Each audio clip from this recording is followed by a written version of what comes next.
Uses of radioactive materials.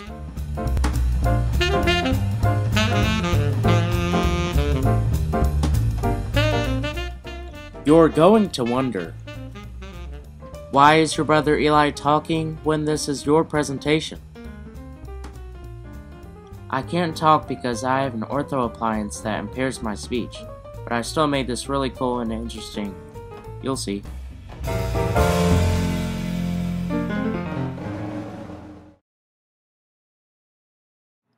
Uses of radioactive elements.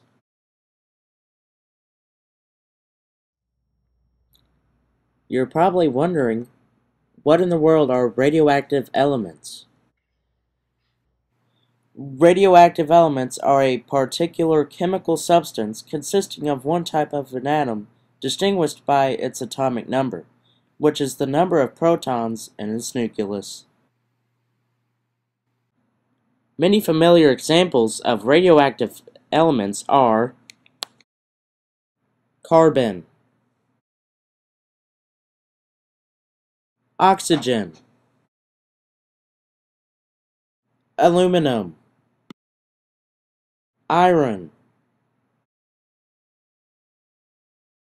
copper, gold, mercury, lead.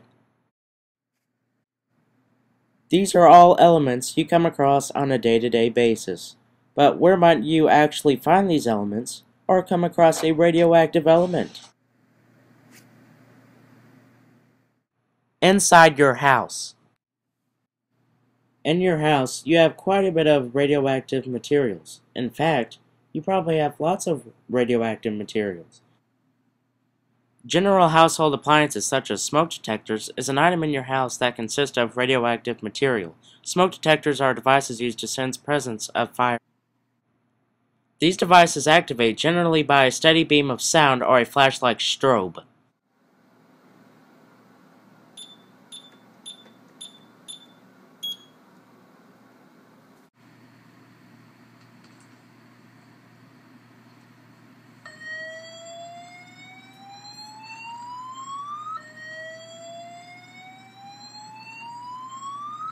Attention!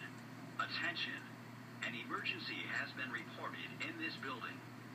Please cease operations and leave the building utilizing the nearest exit or fire exit stairway. Do not use elevators. Repeat, do not use elevators. When they activate, the circuit board sends a message to the alarm of your house, or just makes the beam of sound go off like the one just demonstrated. The following is a video demonstration of how Americium-241 works in a smoke detector. 241 gives off alpha particles. That sounds mysterious, but alpha particles act like tiny bullets. The air around us is full of nitrogen and oxygen atoms. The alpha particles shoot out of the americium at these atoms. The alpha particle bullets knock electrons off the atoms, and the smoke detector detects these electrons in its ionization chamber. When smoke enters the ionization chamber, it gets in the way and the smoke detector sees the change. That's when it sounds the alarm.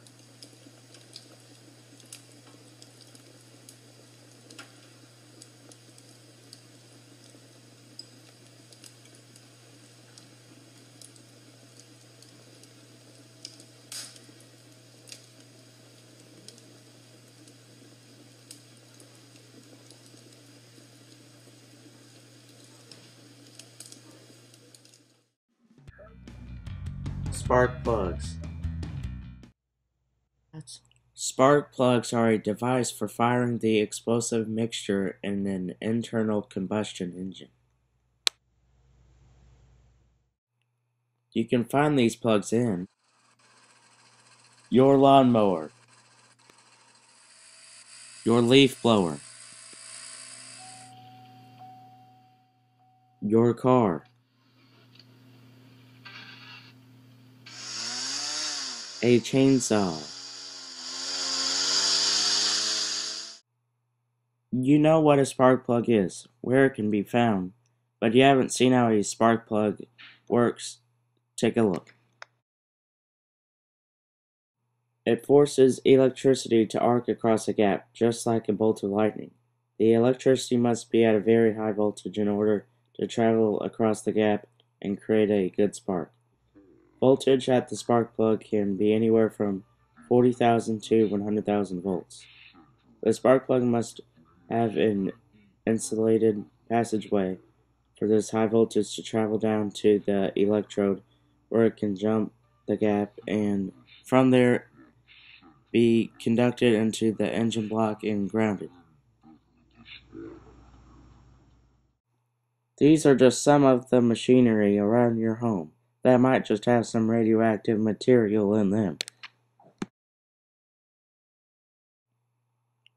How many of you have a house, condo, apartment, townhome, mobile home, RV, or cabin built after 1996? I'm sure many of you. But there is something interesting that all these have in common. Lightning rods. Lightning rods ionize the air around it by having an ionized field of current surrounding up to 10 feet around the rod.